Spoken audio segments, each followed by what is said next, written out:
বাড়িতে ছেলে মেয়ে আছে।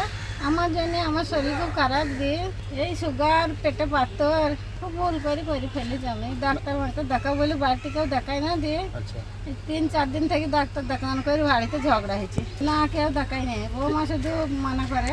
আচ্ছা, যে সেই জন্য আগ করে পালিয়েছিলাম বাড়ি থেকে। আচ্ছা 4:30-4টের সময় দোকান খুলি, 4:30টার সময় কিছু কাস্টমার আসে।